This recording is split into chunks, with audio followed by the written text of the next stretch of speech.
Hey everybody, welcome to my YouTube channel. My name is Kieran. I like to help people with a spiritual perspective. Today I wanted to talk about personal happiness.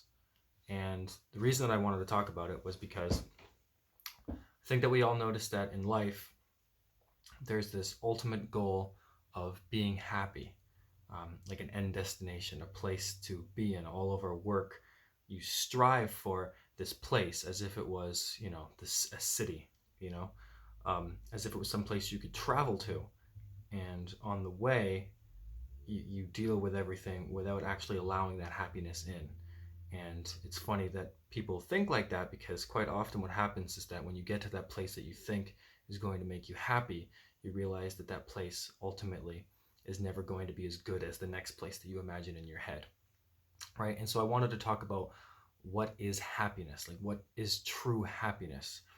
And I think we all have to sort of agree that happiness itself is not um, it's not something that can take away the pain of life. Life is going to still be shitty. You're still going to have to wake up and do things, or get up on a Saturday early and go to the dentist. All the things that suck, you still have to do. And even without those sort of earthly elements of going about errands, taxes, stuff like that, there's still going to be days where you feel emotional pain.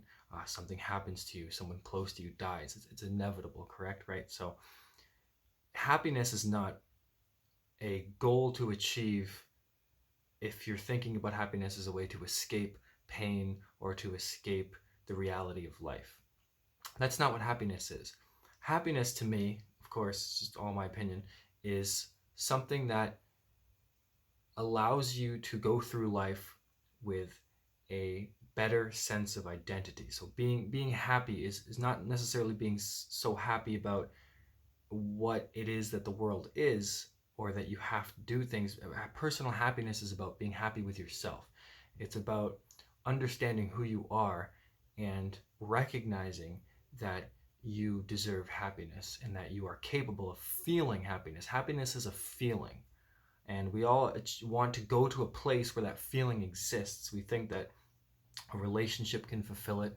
We think that money can fulfill it. We think that fame, recognition, sex, drugs, all the things that we believe will give us happiness are not coincidentally all the things that exist outside of ourselves. That's how we've been taught to seek happiness, is things that exist in this world that we can grab onto. And naturally, it might even make sense, right? Because if you don't have a spiritual perspective and you don't believe that there's anything inside of you worth of any real value, then it's only natural that you would go outside to seek happiness, because you might see happiness from somebody who has nice things, and they might have been happy before they had those nice things, or they might not be happy at all. But you see people like that, and you want to be like them. You want to emulate their happiness. You want to create your own happiness like that. But yet people often tend to go to the things that have no business making them happy, because it would be impossible for them to work. I was like this pretty much all my life before spiritual awakening, and of course, going through spiritual awakening, you still have to do the ins and outs of it. But the personal happiness aspect that I was always chasing the most was, I want to say, money. And I'm pretty bad with the way that I've spent money in the past. So it's almost funny in a paradoxical way that I always assumed that money would make me happy, but I was always spending it emotionally. So if I was sad, I'd go spend money thinking that it would make me happy, right? And that's a really, like, almost kind of sick, but it just builds up, and things like that exist in the world. Like you go and you believe that the happiness that you can find that exists out there in the world is going to come from out there in the world, is going to come from the 3D, is going to come from the existence which you can see with your own eyes, rather than the existence for which you can feel, right? Here's a small, tiny example. If you have ever listened to a really good song, possibly one of your favorites, maybe for the first time, but if you've ever heard a song and it makes you feel like there's an energy pouring through your body, like you're actually like vibrating, coursing with this love and this energy, like your mind kind of goes away. You don't think, you're just like feeling the music like vibrate throughout your body. That's more akin to what happiness truly is that feeling, that inner feeling.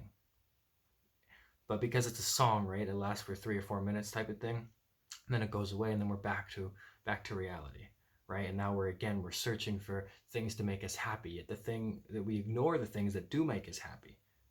We think again, we're thinking that these things are going to make us happy, but it's that feeling that we don't often focus on, that we don't believe that we're capable of creating a feeling.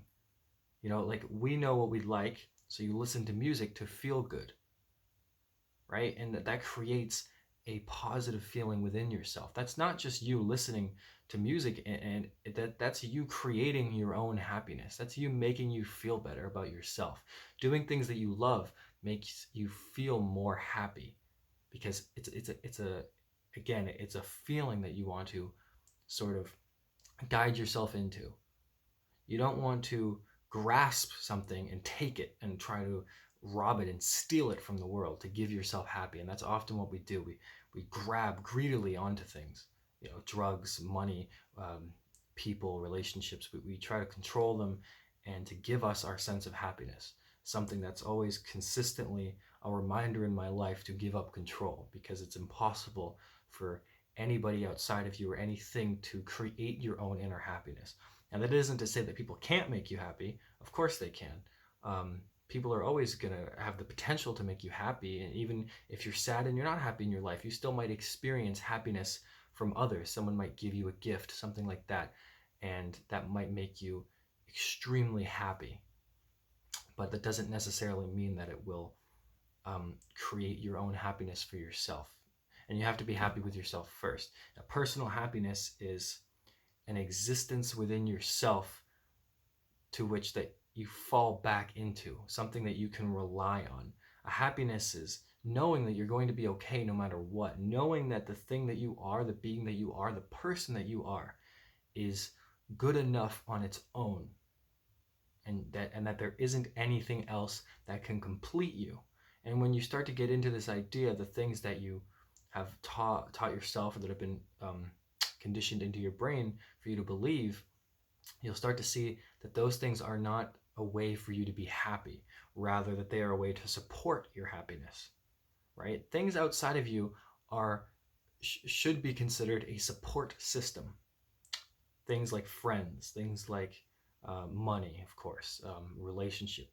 Of course, if you want a relationship and you want that loving relationship, that experience, you're allowed to have that. But it'll be consistently harder to manifest that into your life if you are looking to them to make you happy. If you're looking for that happiness that can fill some sort of void within your own life. These things in the 3D are support systems. They are here to support your self. And in this world, we have been taught on a very, very deep level throughout history, through society, that as a human, we should be seeking happiness outside ourselves to support ourselves, rather than the other way around. Where in reality, we should be loving ourselves from the inside and using the things in the 3D to support ourselves, because that will actually build you up, and you won't crumble and fail. And the times that you do inevitably go through cycles in life where your situation might change, which would, of course, make you feel unhappy if it's for the negative, right? You might lose a job. I'm sure everybody in life has lost a job at least once. And if you're relying on that job to make you happy, it destroys your world. Right? This has happened to me. It destroys your world. Of course, with me, I decided to destroy my own world after having a spiritual awakening, because I knew all of this stuff in advance. So I kind of just went through all of the motions, knowing that I may as well just get it done, because it's going to happen to me anyway. Because I knew about myself that all of the things that I was really believing about life were false, right? So again, happiness is about going within and finding finding a reason, finding something that justifies your existence, a feeling, something that you create from within, something that you cannot find elsewhere. And because that is going to be the most powerful thing you can always hold on to until the day that you die, because that is going to be potent, the most potent thing. And we often don't want to experience that for ourselves because we're afraid of ourselves. We're afraid that we cannot be happy on our own because we're taught it. And we're afraid because the part of us that's afraid is the part that doesn't understand.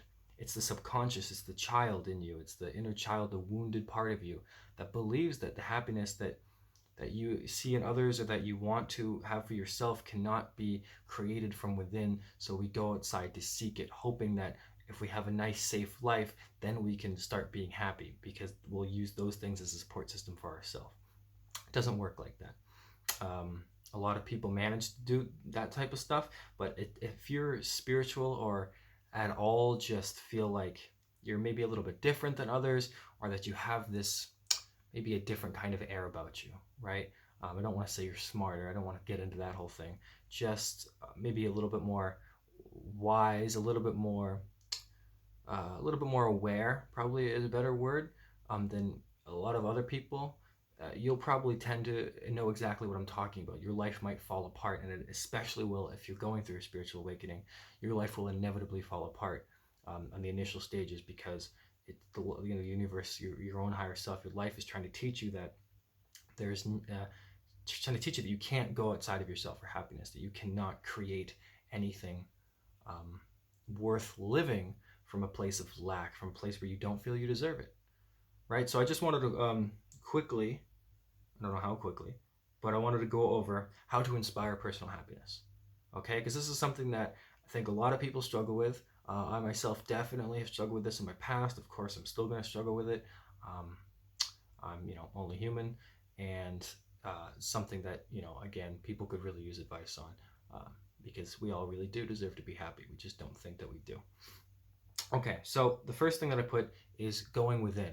So going within, meditation, that type of stuff, introspection is a great way to inspire your own happiness because, like I said, the past 12 minutes or so, happiness comes from within.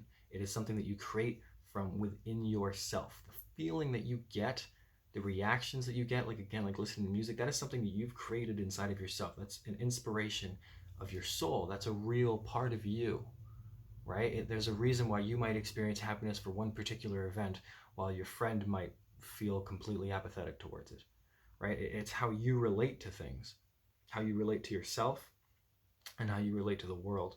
So going within, laying down, breathing, having some introspective moments with yourself, wondering what it is that would make you happy, giving yourself time. It doesn't necessarily have to be meditation. Because again, I've said this in previous videos, it isn't that easy when you first start. It takes time.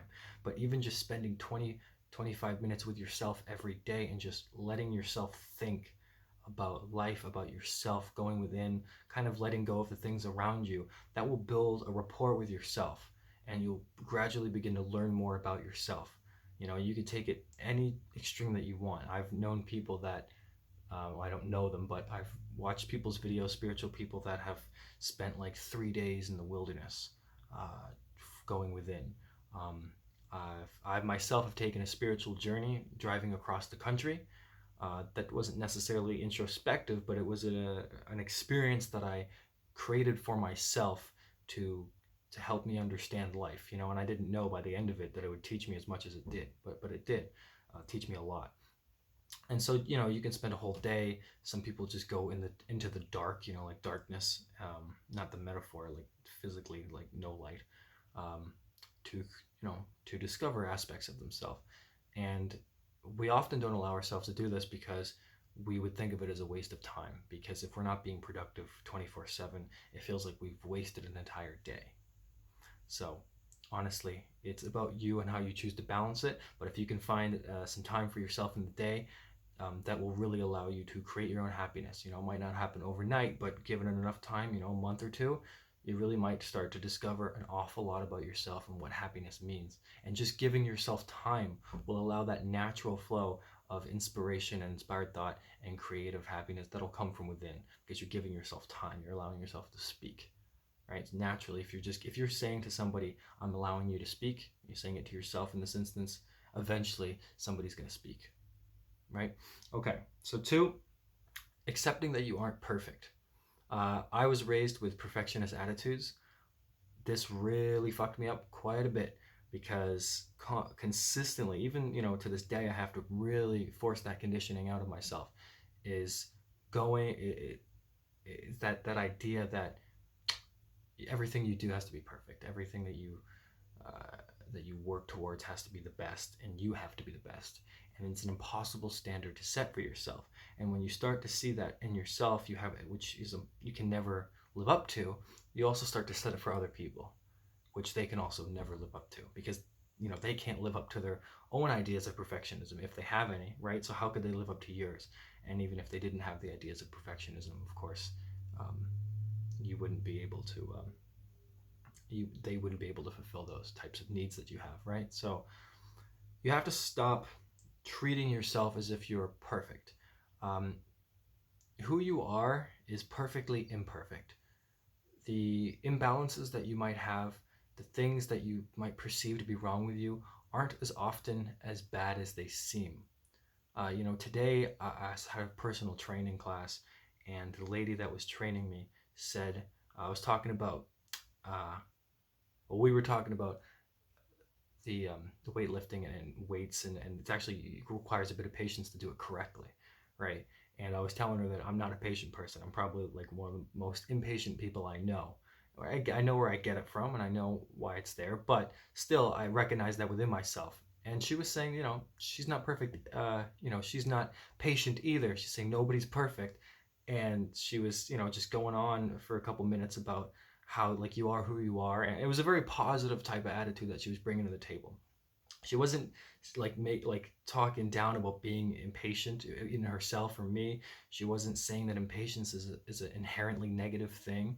She was just talking about recognizing yourself and knowing when to be impatient and knowing when to be patient, and inevitably you are who you are. And if I'm an impatient person, I'm likely going to be an impatient person all my life. I just might be able to handle it, control it better, know when to be, but still, inevitably, I might be the person to do that. And she was even just saying to me that sometimes that's a kind of inspired thing, because impatience can also lead to um, being spontaneous, which is also a fun kind of quality. And that is what I have. I do a lot of stuff kind of on the fly, and most of the time it turns out to be really quite fun. But my impatience when it comes to like maybe spending money is not the best kind of attitude to have, right? So there's aspects to it. So you can't be perfect. You can't expect yourself to know everything, to do everything correctly. You can't expect yourself to be as wise and mature as you would be in 5 years now overnight. So in order to create that sense of happiness, you really have to be within your own within your own type of flow. You have to admit to yourself that you're not going to be able to do the right thing every single time, that you're going to screw up, that you're going to fail, that you don't have all the answers, that you aren't perfect. And if you admit to yourself, really go within and admit to yourself that you're not perfect, that there is nothing about that, you cannot live up to your standards, that you're fine the way you are, and you can really start focusing on your strengths. I know a woman who, it's funny because I would consider her my mentor, and she's spiritually awakened, older than I am. She's been on the journey longer than I have, and she's a YouTuber as well. And she happens to smoke cigarettes, right? And I don't smoke cigarettes.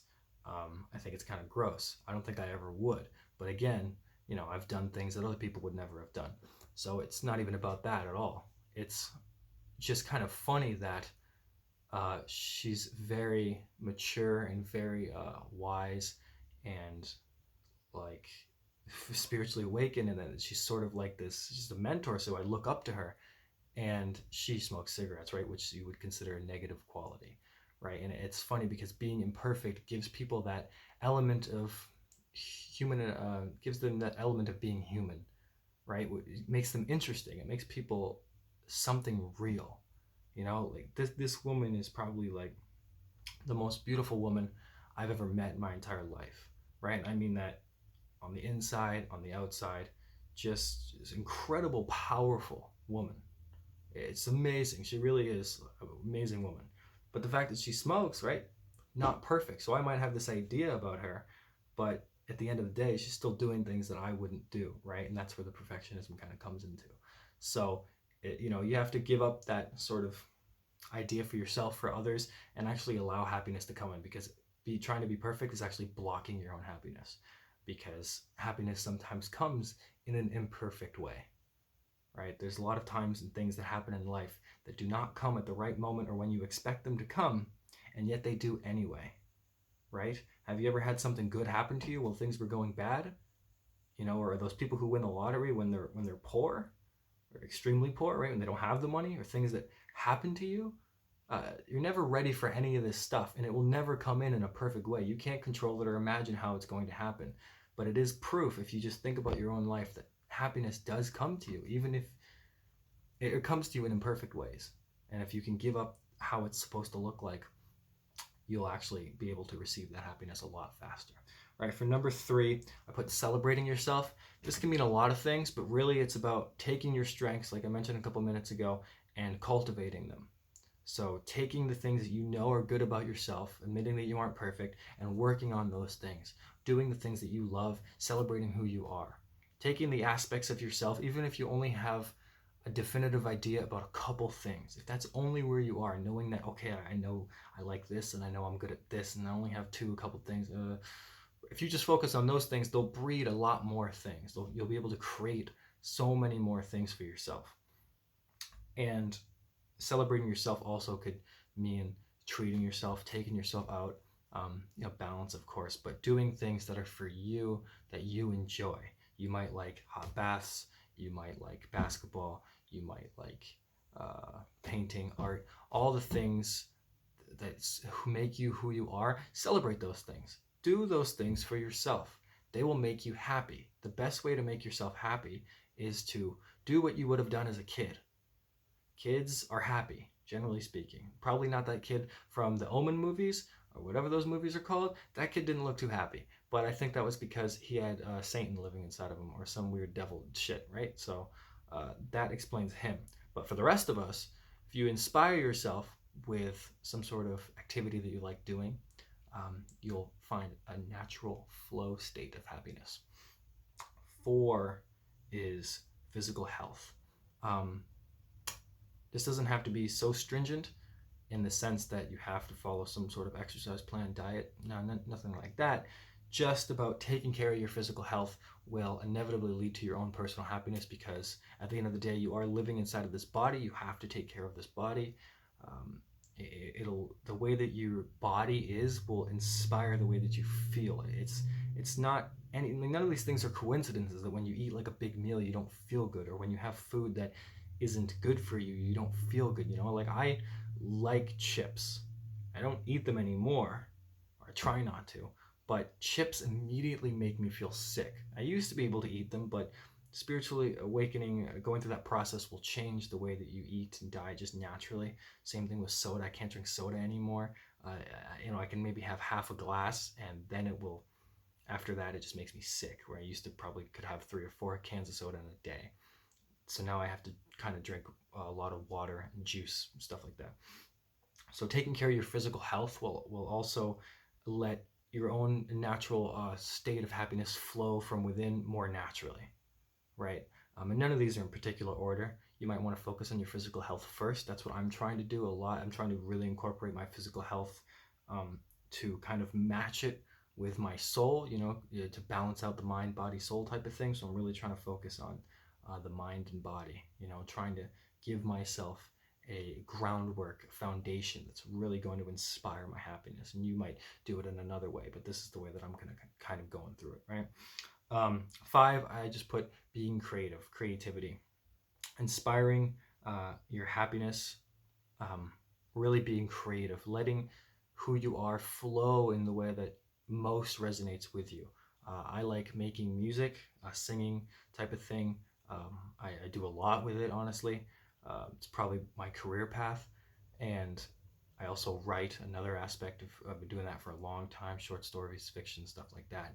And, other things that I do just for me, like drawing. I'm not a very good drawer, but I do like doing it just because it's creative. I want to take up painting and things like that. And they don't even necessarily have to be artistic type of creationism, right? Making YouTube videos is a creative thing. Um, the way that you dress is creative. The things that you do are creative. If you be creative with the things that you do in your life, the way that you speak, the way that you are, the way that you act, things like that, you allow yourself to have a natural flow of happiness because it's existing, it's coming from within you. Creation is creating from what? From where? You're creating from yourself. You're the one putting that energy onto the physical world, into the physical world. You're the one creating everything. And that allows happiness. You can create your own happiness in a very literal way, right? If you were to see a painting as a happiness, as a form of love, an expression, because somebody else might find happiness from that painting. They might love that painting that you make, and you're the creating that painting, and now it's out into the world. It now exists into the world. So you've effectively created happiness from nothing, from nothing. You're giving something to the world that you did. Nobody else did it. You did it, and that's on it and like on its own something to be incredibly proud of. Even if it doesn't become some world famous painting, the point is that if you create something and you like it and others like it, you've done something good for the world. You've made the world a better place, a place that people can actually be happier in, right? You do something like that and others might go, I'd like to do something like that, and then they do painting and they discover that they really like painting and it makes them happy, and now they're happier as an individual. It's a circle that goes around and around, and it really just flows very naturally. So creation, stuff like that is really going to help you.